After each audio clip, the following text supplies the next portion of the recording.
UP के जालौन में lockdown का पालन न कर रहे लोगों को देखकर प्रशासन सख्ते में आ गया है और लोगों को लॉकडाउन का पालन कराने में जुट गया है। इसकी एक मिसाल जनपद जालौन के कुठौंड थाना क्षेत्र में देखने को मिली, जहां शंकरपुर चौकी के पास औरैया से आने वाली सड़क को ब्लॉक कर दिया गया। कुठौंड पुलिस से 12 बजे के बाद निकलने वालों को सख्त हिदायत भी दी है और कहा है कि अगर घर से बाहर निकले तो उन पर कानूनी कार्रवाई की जाएगी। यूपी के रामपुर में थाना टांडा में दो पक्षों में जमकर विवाद हुआ। विवाद इतना बढ़ गया कि दोनों पक्षों में फायरिंग तक हो गई, जिसमें गोली लगने से एक की मौत हो गई जबकि आधा दर्जन के करीब लोग घायल हो गए।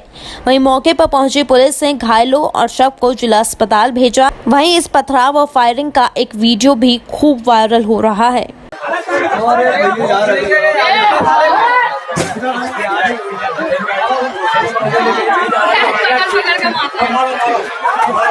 जैसे ये सूचना पुलिस को फोन मिली, पुलिस तत्काल मौके पर पहुंची और वहां से उन्होंने कुछ लोगों की गिरफ्तारियां की। इस तरह से दोनों मुकदमों में अब तक 15 लोगों की गिरफ्तारी हो चुकी है। कल वाले मुकदमे में 9 लोग हैं और आज जो मुकदमा उन्होंने लिखाया मजरूर पक्ष ने, उस मजरूर पक्ष की तहरीर पे 8 लोग नामजद थे, उसमें से 6 लोग गिरफ्तार हुए। अलीगढ़ मुस्लिम विश्वविद्यालय के जवाहरलाल नेहरू मेडिकल कॉलेज में नई RT-PCR टेस्टिंग मशीन की स्थापना की गई। साथ ही अब यहां एक दिन में कोविड-19 के 200 से ज्यादा नमूनों की जांच की जा सकेगी। AMU का जवाहरलाल नेहरू मेडिकल कॉलेज पश्चिमी उत्तर प्रदेश के मेडिकल कॉलेजों में से एक है। 15 लाख रुपए की लागत वाली ये मशीन उत्तर प्रदेश सरकार ने उपलब्ध कराई है, जिससे कोविड-19 की जांच में तेजी आएगी। AMU में अभी तक रोजाना 100 से 110 मरीजों की टेस्टिंग होती थी, लेकिन अब इस मशीन के आने के बाद से इसकी क्षमता डबल हो गई, यानी कि अब 200 से ज्यादा मरीजों की रोजाना जांच की जा सकेगी। आज एक और कहना चाहिए RT-PCR टेस्टिंग मशीन का इंस्टॉलेशन हुआ है JN मेडिकल कॉलेज में, जिसकी कीमत 15 लाख रुपए है और ये उत्तर प्रदेश सरकार द्वारा जवाहरलाल नेहरू मेडिकल कॉलेज अलीगढ़ मुस्लिम यूनिवर्सिटी को दी हुई, जो आपको मालूम है एक एक्रेडिटेड सेंटर है फॉर टेस्टिंग कोविड-19। और आपको ये भी मालूम है कि वेस्टर्न उत्तर प्रदेश में जवाहरलाल मेडिकल कॉलेज जो है एक फ्रंटलाइन हॉस्पिटल है और अब तक हम लोग 3000 फ्री टेस्ट कोविड-19 के सैंपल्स कर चुके हैं। और इस मशीन के आने से ये होगा कि डबल हो गई है, मतलब कि पहले हम 100 से लेके 110 पेशेंट्स को टेस्ट करते फॉर कोविड-19। अब इसके आने से क्या होगा, 200 एट एन एवरेज 200 पेशेंट्स को हम पर डे सर। जी हाँ।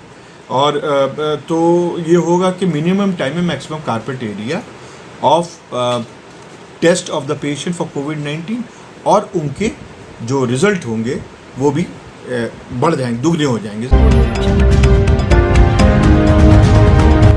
यूपी के संभल में उस समय हड़कंप मच गया जब आबादी के बीच सड़क पर 50-50 के 2 नोट पड़े दिखाई दिए।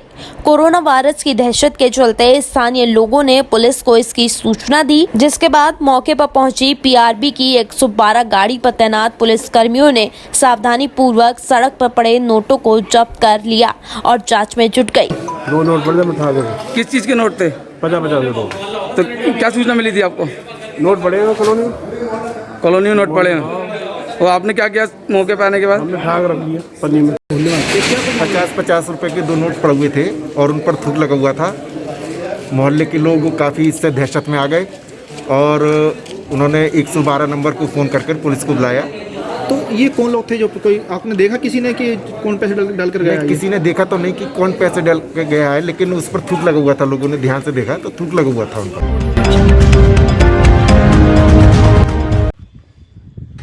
यूपी के शाहजहांपुर के थाना खुटार नगर तिकुनिया स्थित न्यू लाइट पब्लिक स्कूल के डायरेक्टर अरविंद सक्सेना ने कोरोना जैसी भयंकर महामारी को देखते हुए अप्रैल, मई, जून की फीस बच्चों की माफ कर दी है। उन्होंने कहा कि न्यू लाइट पब्लिक स्कूल जो गरीब असहाय बच्चे हैं उन्हें निःशुल्क शिक्षा देगा और गरीब बच्चों को निःशुल्क किताबें भी वितरित की जाएंगी। वहीं स्कूल के सराहनीय काम को देखते हुए लोगों में खुशी की लहर छाई हुई है कि मैं अप्रैल, मई, जून की फीस नहीं लूँगा। दूसरा, नए प्रवेश के लिए 12 माह की फीस जो ली जाती है स्कूलों में, उसे 12 माह की ना लेकर मैं केवल 6 माह की फीस लूँगा।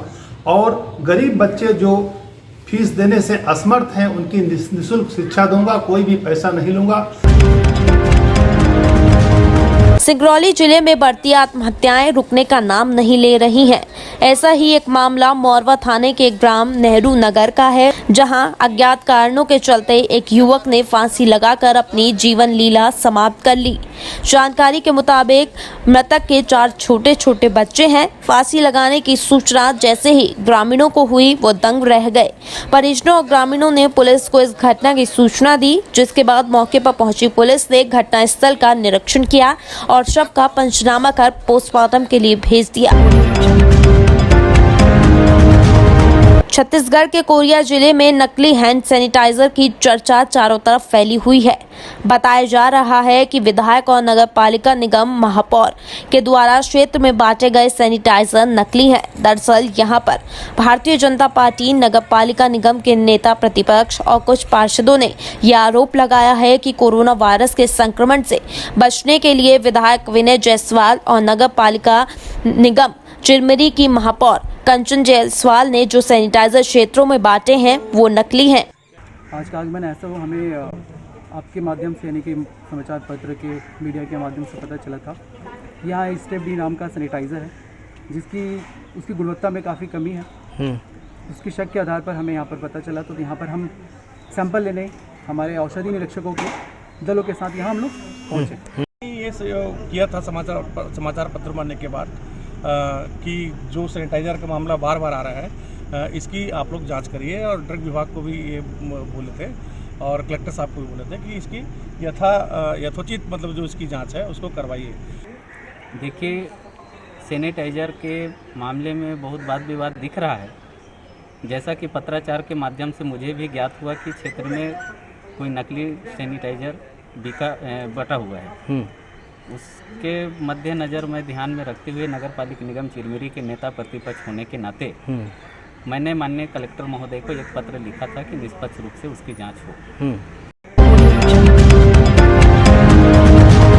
इस बार रमजान कोरोना लॉकडाउन के बीच शुरू हुआ है, जिसे देखते हुए संभल के दीनी उलेमाओं ने देश के तमाम मुसलमानों से भारत सरकार द्वारा लगाए गए लॉकडाउन का पूरी तरह से पालन करने का आह्वान किया और कहा कि रोजे और नमाज तमाम मुसलमानों के लिए फर्ज हैं, जिसे किसी भी सामान्य अवस्था में किसी भी मुसलमान को छोड़ने की गुंजाइश नहीं बनती।